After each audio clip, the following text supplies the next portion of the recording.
So, welcome to another episode of Not Just Women Petpreneurs. So, we made the change over to, acknowledge some of the guys in our industry. And so, the first guy I am interviewing is Joey Villani. Hi, Joey.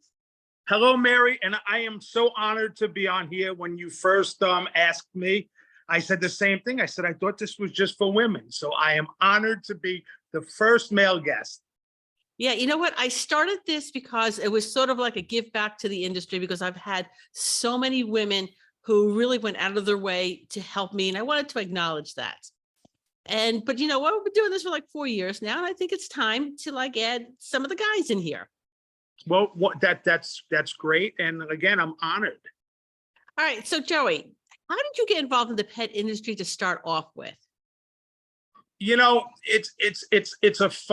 It's a funny thing because it started in 1974, believe it or not.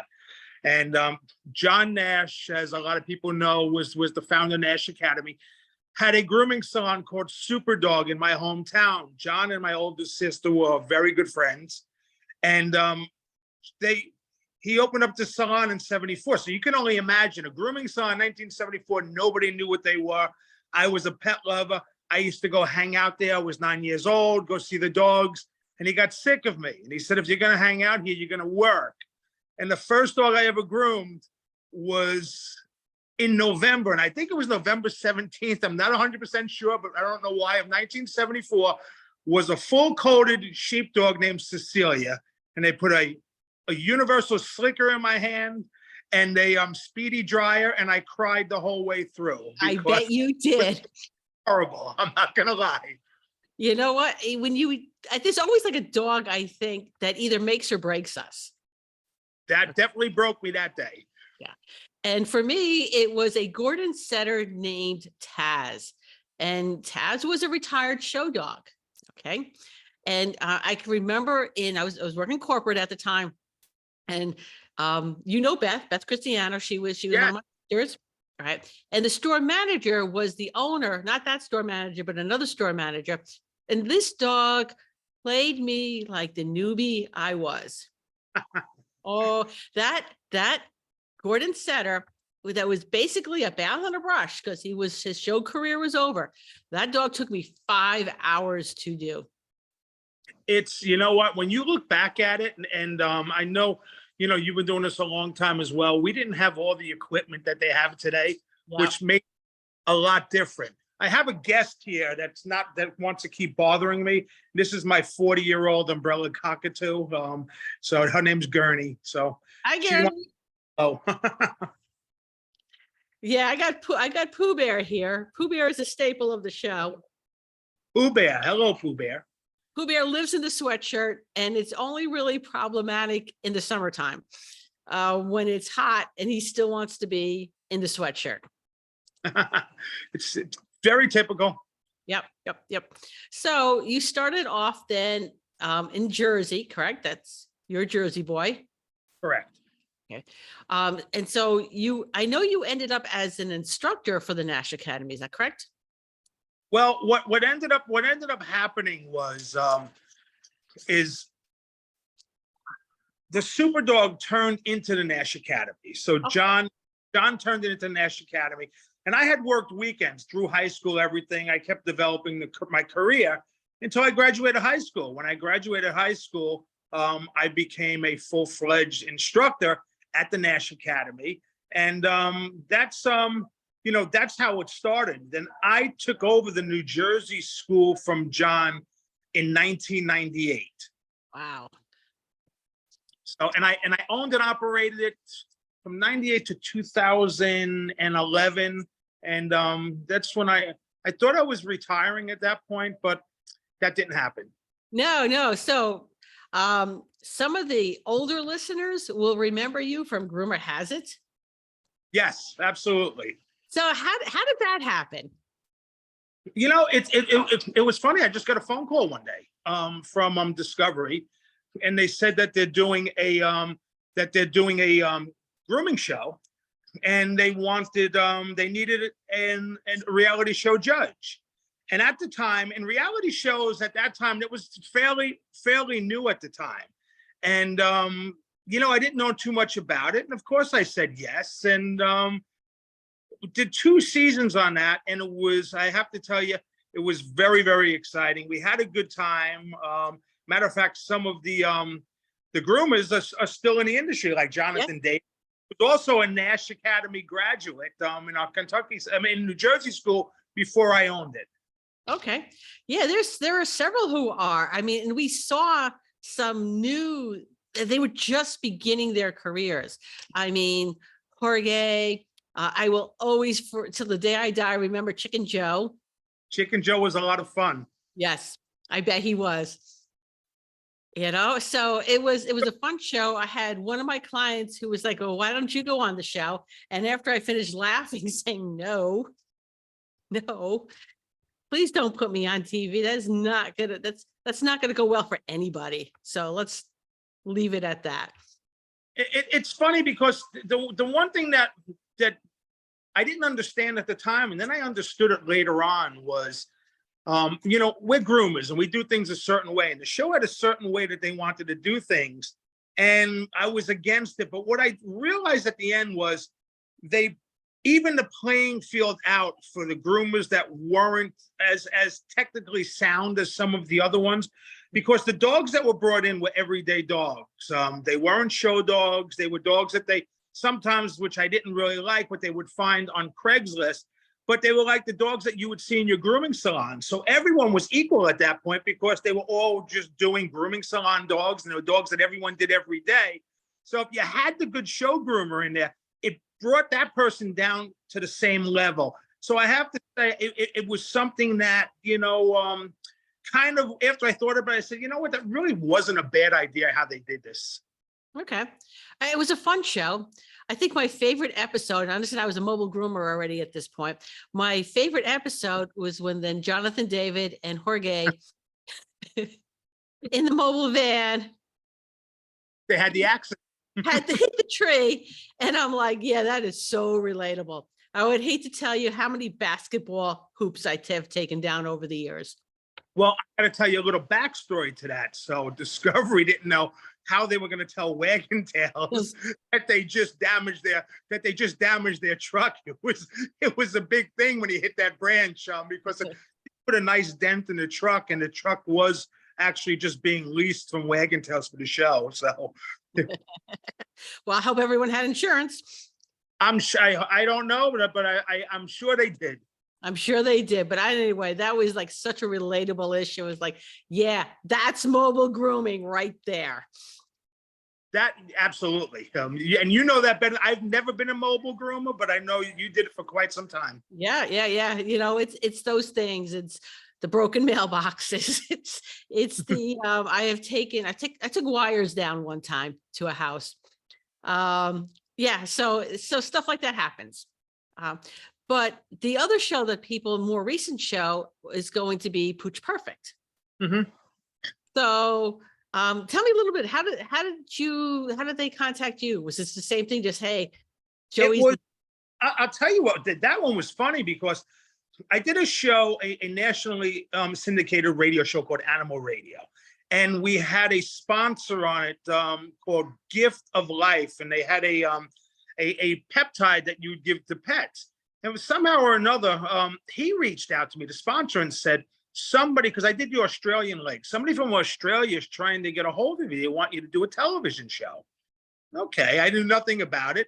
I called them back, and that's basically how that started. They said that Rebel Wilson was the host, and we wanted you to come out and be a guest judge with Colin Taylor and Amber, and I can't think of Amber's last name right now. Louis? Right?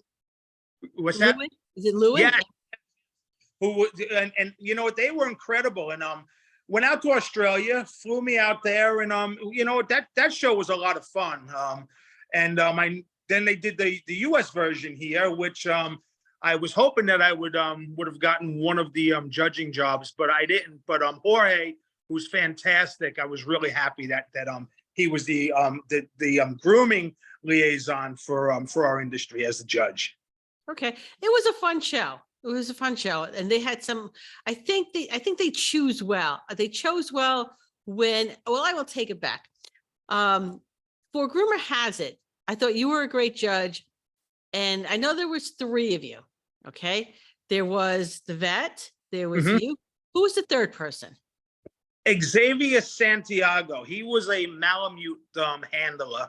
I don't know. You know what? Xavier, I got to say something. He was the nicest guy in the world, but the way they portrayed him as very pompous and as a jerk. And that wasn't him. That wasn't him at all. He was a really nice guy, and he was actually a good handler. But the way they portrayed him didn't do him any justice. I'm not going to lie, because out of the 1 hour that you've seen, that was 18 hours of filming, and that was only 10 minutes of us. So there was a lot of things that they were able to manipulate. That's all I'm going to say. Yeah, you know what? I don't think anyone today even doubts that, you know what? They're looking for specific reactions, and somewhere along the line, you're going to give them the reaction that they're looking for, but it may be out of context, but they're going to use it. Exactly. And that's just, and listen, they did it very well. Oh, I'm sure they did. I'm sure they did. Okay, so let's fast forward just a little bit to you decided that you were going to start running Intergroom. Yes. How did that come about? Well, Intergroom, I've been involved with Intergroom since the day it started. And I think that was 1982. Shirley Kellstone, who was one of my mentors, she asked me when she started the show, because she originally started in a hotel at the Holiday Inn Jetport in Newark, New Jersey. And she had me there to set up the ring, move tables around, and set up the electric and basically everything that you would need in order to do a grooming show. And I did that year after year after year. She ended up selling the show to Christine DiFilippo. I got a little bit more involved with Christine, planning it and all that. And then Christine decided that, she wanted to move on. And I ended up purchasing the show from her, and brought Barclay Productions in, because without them, I don't think we could have taken the show to the level that we did. That's basically it. I mean, we just finished it it was only a week ago, actually, and it was a successful show, and it's a lot of fun. So many good things about this last Intergroom show. I had a lot of people tell me I really missed out not being there. Well, we missed you too. You know what? I'm on the West Coast now. I know, and you're enjoying it, right? Oh, I love it out here. Absolutely love it. I cannot imagine being anyplace else at this point. So, but getting back east is difficult. And getting out west is difficult as well. It's just, there's one of our parrots going in the background. We have 4 parrots, a cat, and a standard poodle in this household. So I have a mini zoo. Okay, well, I got 4 dogs. They are all short-coated dogs. They're small, so all I have to do is dump them into the tub, and we're done. Not even the tub, the kitchen sink. I don't even have to bend over. That's a good thing. Yeah. So someone goes, you know what, you should get a dog, because I still have my grooming equipment. Just because I'm not, professionally grooming anymore, I still have a set of equipment, because, you never know when something might cross my path. And I'm like, but I don't want to groom a dog. All right. If someone gives me a standard poodle, that dog is either going to be in Miami year round, or it's going to the groomers. Believe me, I know what you're saying. I mean, we still have a salon. So today I had to blow out the standard poodle today. And to be honest with you, I wasn't too happy about it. I bet you weren't. And one thing I just want to mention, that you pulled in Barclay, which I think was a really, really smart move. I think sometimes people don't realize that, you don't have to do everything yourself. If you could hire somebody or go in partnership or whatever it is, that knows what they're doing, that's a smart business move. Well, they were doing it successfully, better than we were doing it. And it was either try to reinvent the wheel, which I did not want to do, or bring in the best that I thought in the industry. So that's what we did. And you know what, we were able to get Intergroom, even though it had this, you know, long history and all, the new groomers didn't know what it was. So we needed someone to take it, you know, to that next level, and they were perfect for it. Yeah, I know. I know Intergroom moved locations a lot. I think in the years that I was going, I have probably been to like 4 or 5 different locations for Intergroom. And you know what? And that was a problem, because having a home, having a place where the groomers, you know and recognize and know where they're going to have their nightly events and all, which is important because just the camaraderie in the evening with the groomers was Yep. probably important as the show itself, for them to get together, talk to each other, and just have a good time. And when Intergroom kept moving, we lost that. Now we found a location that we hope that we're going to stay there as long as we possibly can, and it's a location we can actually grow with as well. It's a large facility. That's good, because I remember Beth and I we were doing the first aid class there, and it was a different location than it was from the last time. And Beth and I were just chit-chatting. We're on the New Jersey Turnpike, and we realized we're getting really close to Delaware. You don't miss an exit on the New Jersey Turnpike. You don't. You absolutely don't, because it's miles. Yeah. So we had to like shut up, turn around, and we made it to the class and got it set up with like 10 minutes to spare. Really? I didn't know that. Oh yeah. We you know what? And after that, made a decision that if we were teaching, especially in the morning, we were coming in the night before. It's, you know, I try to do that now, especially because when I go out to some shows, you just don't know what's going to go on with the airlines anymore. Yes. And the last thing you want to do is to miss your event. Number one, it's horrible for the show. Number two, you got egg on your face. And number three, there's people that, you know, they generally came out to see what you had to say and what you can offer. And you know, when that doesn't happen, it's not good for anyone. Yeah. We were going down to, Beth and I were going down to Atlanta Pet Fair, you know, March in the Northeast, that can be really iffy weather. It can be. So we were coming down the night before, but we were flying out of a regional airport, and they were canceling flights left and right. We were just about to make the decision to rent a car and drive down, because then we still would have had time driving straight through if we would have left like right then and there. And then they announced our flight was taken off. But yeah. Yeah, So, it's East Coast, and that same thing with Intergroom in April. You don't know if it's going to snow. You don't know if you're going to get 90-degree weather. It's a weird time, and you have to be careful, because the worst thing with Intergroom was it could be the first nice weekend of the year, and you're going to lose your audience because they're going to the Jersey Shore. Yeah. There's that too, which is why one of the best things I did when I was teaching local classes, is I collected payment for the class. Because I've had people come to me, boy, it was a beautiful day today. If I hadn't paid for this class, I would have bailed. And I'm like, yeah, you paid for it. So here. Okay. Yeah, I get that whole, it's a nice day, I don't want to be here. But yeah, weather can be funny. I don't say check the weather, okay? Because the first time I went down to Atlanta Pet Fair, now you're thinking, right? It's 16 hours south of where I am. You would think, being 16 hours south, it would be warmer. That would not have been the case. It was 70 degrees here, and it was 30 something degrees down in Atlanta Pet Fair. I did not dress appropriately. I had to buy a coat. I have like 1,000 coats, but I had to buy a coat down there. Well, that happened to me, but different, because I live in Florida now. So when we went to New Jersey for Intergroom, we left 91-degree weather to go to 35, and I was not prepared. I have definitely acclimated to this warm weather. So anything that goes below, and I'm not going to lie, 75, we're cold. Perfect weather, no more.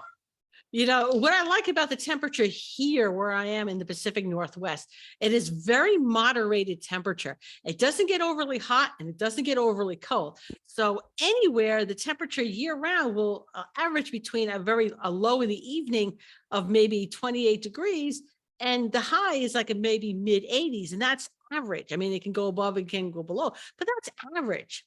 But it also takes a little longer to warm up here. So right now it's still cold here at night. I can't put my plants outside just yet. What was strange about the West Coast, and because I spent a little time in that area, was I thought it got a lot of snow. I didn't realize you guys don't get too much snow. And the first time it snowed like 3 inches, and I was out on the road, and people thought I was crazy driving on the road because I was used to it from being in New Jersey. Then I realized that you guys don't even get that much snow.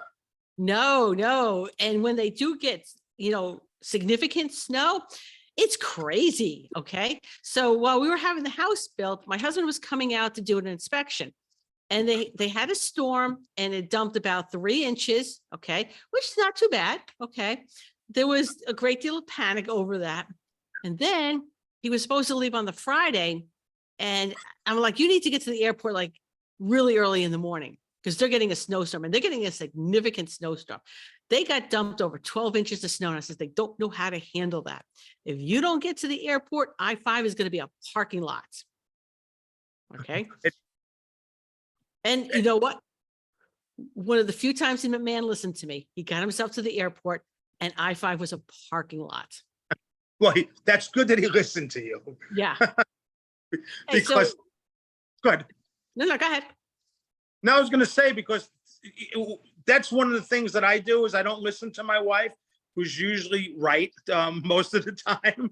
And then you realize, and the last thing, us guys, we don't want to admit it, but most of the time, the woman is right. Oh yeah, no. I will have no problem letting him know. Well, you didn't listen to me, and this is what happens. Okay.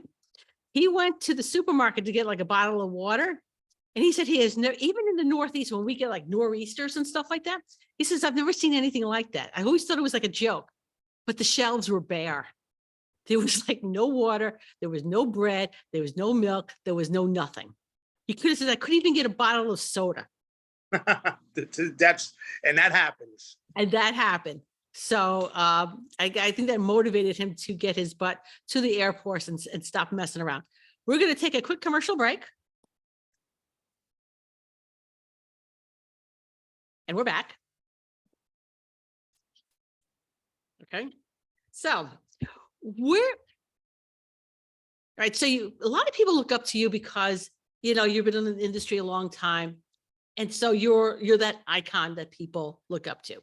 Okay. When you were just starting out, who are your icons? Who are the people you looked up to? I was lucky because I had some people around me that were very influential in the industry, and they were my mentors. And John Nash as number one. I'd have to say, if it wasn't for him, I wouldn't have a career in this industry. John Stasko, who was a very, very close friend of mine, and probably was the person that I've learned the most from as far as the business aspect of pet grooming, and Shirley Kellstone. The three of them it was almost like a family. We did a lot of things together, and I learned a lot from them. And that was from when I was 9 years old until I was, in my early 50s. That I still was able to have them around. God rest their souls now; they all have passed on. But you know what? Their memory, in my mind, everything that I learned was priceless. And I love all three of them for what they did. And for me, the people who I admire the most, the first one's Daryl Connor. And the reason I love Daryl, and she's so kind and she's so helpful.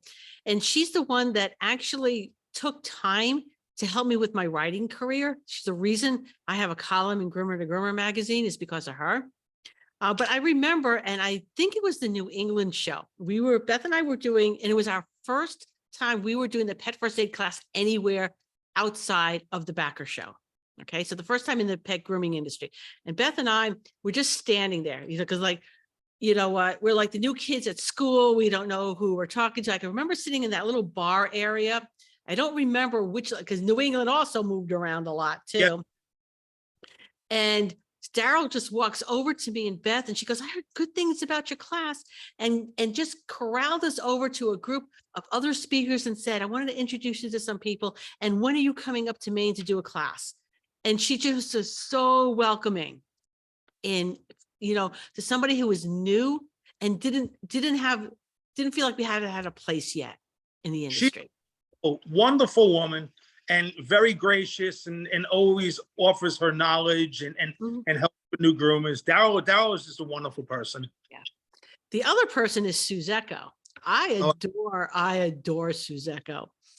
The first trade show I went to was Groom Expo, and I'm a brand new groomer. And she taught a class, and I saw her walking down the hallway, and I got up the nerve to talk to her and ask her a question, and she was just so gracious. Okay, she took that time to answer my question while we were walking to her next class. And over the years, she's just been a wealth of information. Again, someone who's always willing to talk to you. you know, what's funny about Suze Echo is she's one of the people that I remember going to the shows from the very beginning. I remember her from some of the very first intergrooms, and and she's still at the shows. She's still on top of her game and Yeah. does it very fluently and just a very sweet person. She is, and when the backer shows were around, I remember going down to, and I think this one was held at Atlantic City. Again, another show that went all over the place. Mhm. I think it was Atlantic City, and she was teaching. And at this time, I was like the queen of golden retrievers in my area. All right, and she was doing a class on golden retrievers, and I'm thinking, um, I'm not sure I'm going to learn anything because I'm the queen of golden retrievers. But I still went to her class, and you know what? I learned something. So I will say, no matter how much you think take a class, because somebody else may have another perspective or a tool you have not yet seen. It's funny you should say that because I'm doing this almost 50 years and did a class. I'm trying to think what the last show that I went before Integrum was Pasadena. And in my class, one of my students came out and said something. And I stopped him. I said, that's fantastic. I said, I never thought of that. And I told them, I said, I'm going to steal this idea. I'm going to use it in my class. Yep. It was a fantastic idea. And it's the truth. You always do learn something. I mean, the people that say that there's nothing left to learn, you know what? I really think that they're missing out on life. I think so too. I think there's so many things, and even not even just stepping outside of the box. Okay. Think other things you want to do. I'm already planning classes. I mean, I want to take some gardening classes, just something that keeps the brain going. It's just anything. It doesn't have to be dog grooming.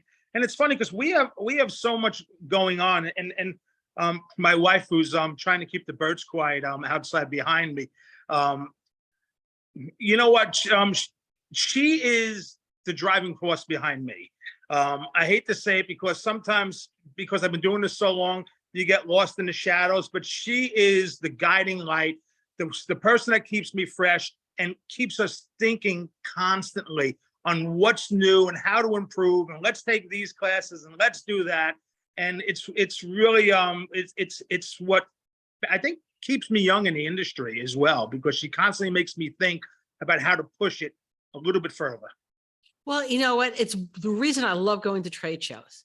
All right. Because it's the new equipment. I can remember at Super Zoo when the Happy Hoodie first came out, they had their booth there. And I took one look at it and I'm thinking, but this is a really great idea. It's just seeing new, innovative products, and so many great products are designed by groomers. All right. Oh. The Happy Hoodie, a groomer. Okay. The All for Groomers, that whole groomers wall, a groomer. Okay. How many of the brushes and combs, a groomer? Well, what I've noticed was the ones that aren't or don't have grooming knowledge behind them, they seem to be missing something. Like they'll capture something. Now, don't get me wrong. I'm not saying all of them, but it seems like the ones that had some grooming knowledge behind it, whether the person who put it together brought groomers in to say, okay, try this, let me know what you think. And, or it was a groomer that actually invented it. It covers more ground than just the ones that think that they can come in and they're going to, try to do something that we've already done a million times. And we know it's not going to work the best that way. Okay. So outside of your show, Integrum, okay, which I'm assuming is your favorite show, correct? It's my favorite show because it's mine, but Groom Expo is a hard one to top. I'm not going to lie. You know what? And everything and chocolate martinis and it's a hard one. Yeah, I think every show's got its own, experience and a little bit of flavor to it. Okay. And I am really glad that they moved the New England show, okay, from where it was, because you know what? I liked that show. All right. However, the hotel was continually being run down. And I was joking that, you know what? I wasn't missing the opportunity to get dysentery while I was there. Well, I agree with you. So I was really glad that they moved that show. But everyone's got but it was a nice little show. It wasn't 1,000 vendors. So you actually had more time to talk to the vendors, more time to talk to speakers and stuff like that. It was more intimate, which is why I like the Tacoma show where I am here now. It's beautiful. Yeah. Oh, I love the show. It's a smaller show. It's got that same intimacy. And, there's things to do in the area. I mean, Groom Expo, we could all get chocolate martinis or anything that they could just dip chocolate syrup in is going to be fine. The Tacoma show, what I like about it, I mean, like you said, it's a smaller show. So there is a little bit more intimacy as well, but also the area. I mean, with all the museums and the glass art, and just being in that. I tell people from the East Coast, if you're going to go to the West Coast, check that show out because it has so much character, it has so much style, and you're still going to get the great education that goes along with it. Yeah, I mean, all the classes. I have never taken a bad class at any of the trade shows. I've taken classes that maybe sometimes I've learned what not to do, and that to me that's a valid. That's as valid. Okay. But there has never been a class that I sat in that I can't tell you that, well, I didn't learn anything. Yeah, I have. I've learned a lot, no matter what it is that they taught. So they're all great classes. And so Tacoma, I mean, we're not that far from Seattle. So there's Pike Market. You can go like whale watching. I don't know if that's the right time of the year, to be honest, for that, but there's things to do here. All right. But there's things to do everywhere. I went to Pasadena for the first time. And you know what? I was surprised at how big that show was. I think that's the second most attended grooming show that next to Groom Expo. I was expecting a small show. I was shocked to see just how big it is. Pasadena is lovely. It is a lovely town. It's a great place just to walk and see the shops. It's a bigger town. It's a big thing, but it's set like in a small town type thing. So it's a nice part of California. And again, it's another show. A little tidbit about that show Todd Shelley had told me about years ago was that show wasn't doing well, and they were actually thinking about discontinuing it. And the year he said that, they ended up having record attendance, and it's only grown since then. So, which is good because there's not too many West Coast shows. They all seem to be East Coast based. So you want to keep them over there. Yeah, when I lived in Connecticut and New York, I had Intergroom, I had Groom Expo, and I had the New England show, all within driving distance. Yes. And I would say I would love going to Intergroom in April. I would buy 6 months worth of supplies. And then I would go to Groom Expo in September and buy another 6 months worth of supplies to get me through to Intergroom the following year. The scenario was great. And I think I was kind of surprised that not everybody had access to that the way we did there on the East Coast. Absolutely. And that's the truth. A lot of places in the country still don't. Yeah. But it's funny because the grooming industry now, there's a lot of shows, and the groomers that are listening to this, I think one of the most important things that you can do is attend these shows, because I know a lot of people think, okay, what am I going to learn? If you didn't even take a class and you went to the event and you watched the grooming, but more importantly, talk to your fellow groomers, Yes. because having the same problems you are, the same success that you are. And you know what? Some of the things that you're experiencing that might be difficult, they've gone through with some of these people and can help you and give you the knowledge. And groomers like to mingle with other groomers. They like to, start social gatherings with. It's very important. I think it's one of the things that AKC shows to see how your dog should look, and a grooming show, they're a staple. Every year you have to attend at least one of each, if not more. Exactly. And the value of networking. So when I was mobile in Connecticut, I was known for doing senior pets and cats. And there would be a lot of groomers who did not want to groom the senior dogs, but they knew to send them to me because I was comfortable doing them. All right. And it had like a no poaching policy. You send me your 14-year-old lab and I'm not going to touch the 6-year-old Shih Tzu. Okay. Not, but that's having a good relationship with the area groomers. I knew which shops to send dogs who owners wanted like a breed trim on it. I wasn't doing a breed trim in mobile. Okay. But I knew who the shops were that were doing phenomenal jobs doing breed trims. Well, it's good. I'm sorry. So having that network of people, again, not only just and knowing who the problem people are in the area. Hey, listen, you don't want to book this person. Okay. Goes as far as knowing who to send the pets you don't want to do, and they send you the pets you do want to do. And it's perfect. It's similar, what I was going to say, to something that I'm actually doing now. I'm working with a big box retail, which I'm not allowed to divulge right now. But we just signed a master lease that we're opening up 18 bath and blowouts and nail sanitary. So it's more like bath and tidies. Yeah. But not pet is gonna be a candidate for a bath and tidy. Somebody comes in with a dog that's belted. We wouldn't be doing them any just by trying to just bathe them and blow them out, and not without doing the whole thing. So what we're doing is we actually have relationships with the groomers in the area. So if you bring your pet in and it's not a candidate, we can recommend to someone that we know and we trust that can do this dog. And then, if you want to use our service later, great. If not, you want to continue to use that groomer, God bless. You know what? I mean, good relationship back and forth.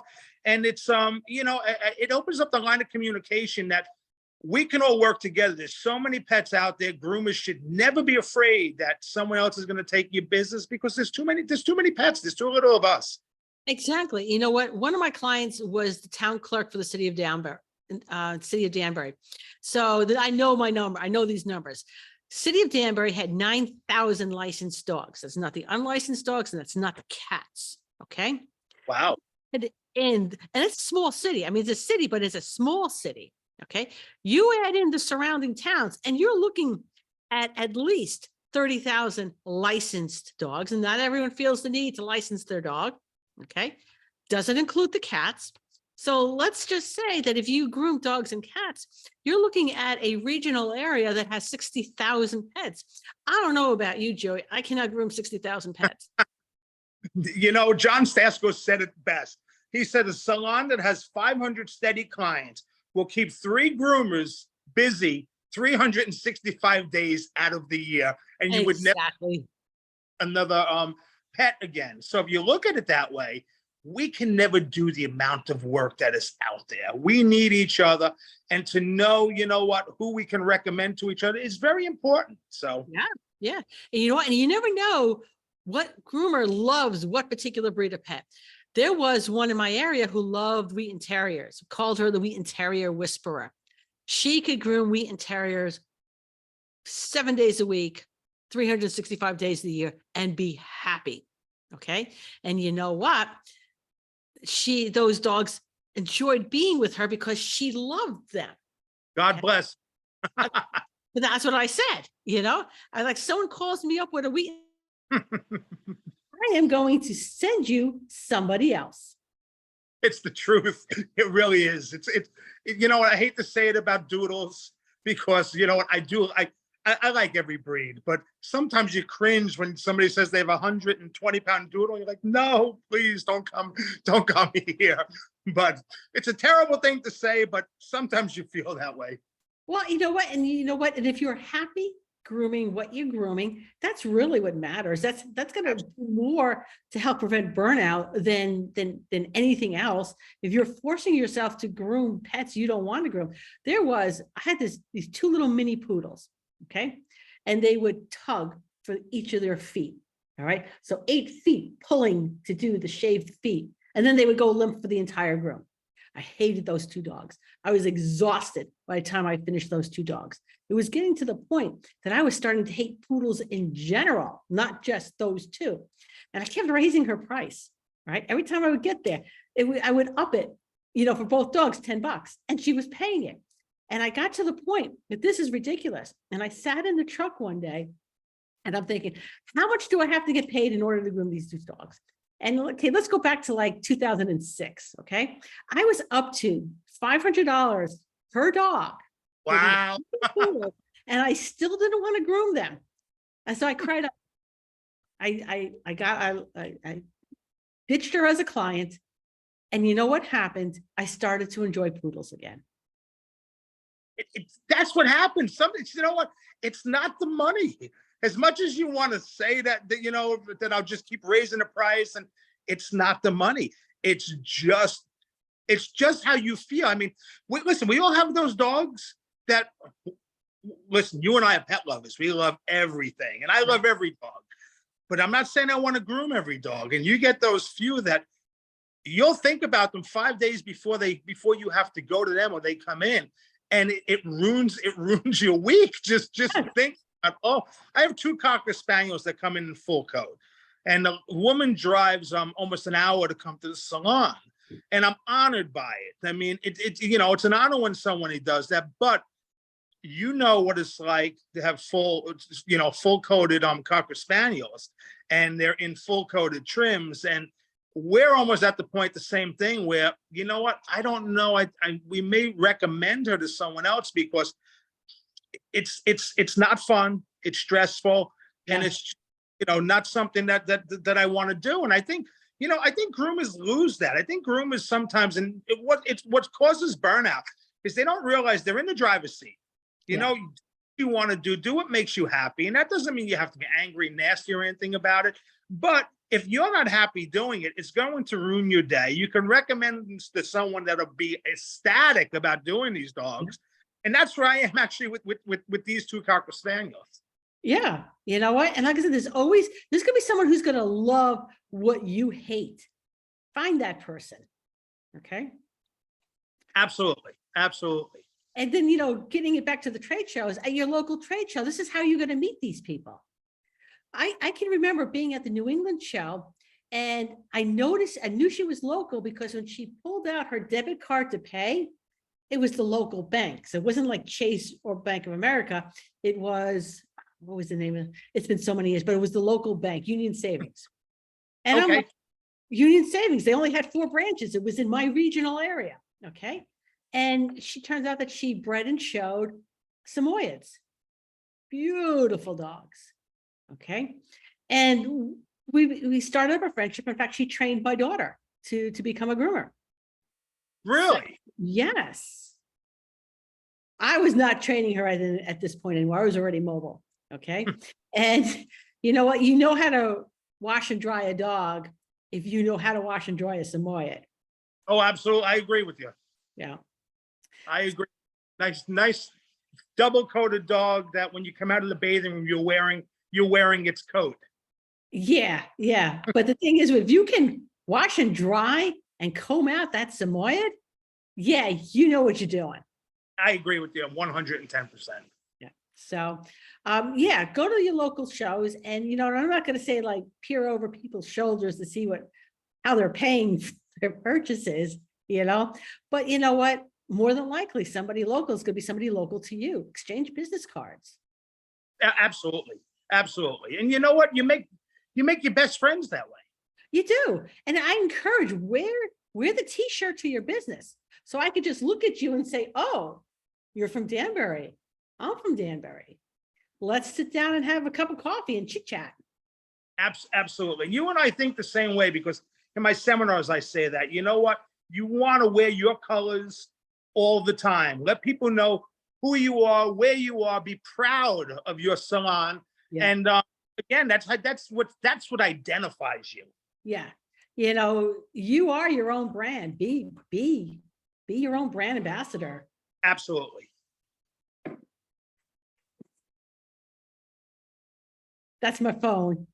No problem. I know when I'm getting phone calls now from Connecticut, it's spam. Same thing from New Jersey. Same thing. It's spam. Yep. So I haven't changed my number coming out here because it's a business number. I did the same. I kept my New Jersey number, and it's still, you know what? As much as I don't think I'd ever go back, you still can't take the New Jersey out of me. No, you know, and here's the thing too, right? If I get a phone call and it's 360, most likely it's somebody local. It's a local business, it's a doctor, it's something that I've called and I'm expecting a return phone call. If it's a 203 number, it's a telemarketer because my phone number is still 203. So we weed them out that way. So where do you see yourself in, I don't know, let's say 5 years? I got a lot going on right now. And it's funny you should say that, because it's a 5 to 10 year plan. You know, I'm almost 60 years old, and I thought coming to Florida, I was going to slow down. I was going to stop. And then I decided that we're going to start an online school called Pet Care Class, which will be launching within the next 2 months. And it's another conversation I want to have with you, but not right now, because we want to bring experts in every field. I don't want to be everyone's everyone. I want to be almost like the talk show host that interviews the experts. So I came down here with that in mind, and we realized right away we needed a studio to be able to shoot videos. So we opened up a small grooming salon. After we opened up the grooming salon, which I thought I was going to shoot videos, I was booked out for almost a month, the first 2 months that we started. So that became a salon. Shortly after that, we decided that, or I got a call from, like I said, from a retailer that wanted to do these bath and blowouts. So we signed a contract with them to do 18 stores in 18 months. And my retirement kind of disappeared at that point. We also have a luxury salon that's opening up in New Jersey. So this is probably the biggest undertaking that I've ever done. But I have some great people surrounding me, because, you know, I am that guy that I can come up with 1,000 good ideas all day long, but getting someone to implement them for me is one of those, is the hardest thing. And I've been lucky because I have the people surrounding me. So that's our 10-year plan. We want to get this up. We want to get this running. We want to get Pet Care Class, rolling. And then I think, between 5 and 10 years, it'll be enough. It'll be my retirement at that point.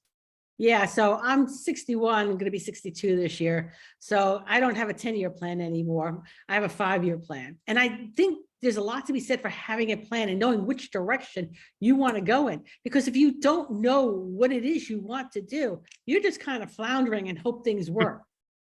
Can I put you on hold there a second? And this is a surprise for everyone right now, because I'm going to get in trouble for doing this. But this is important. This is important.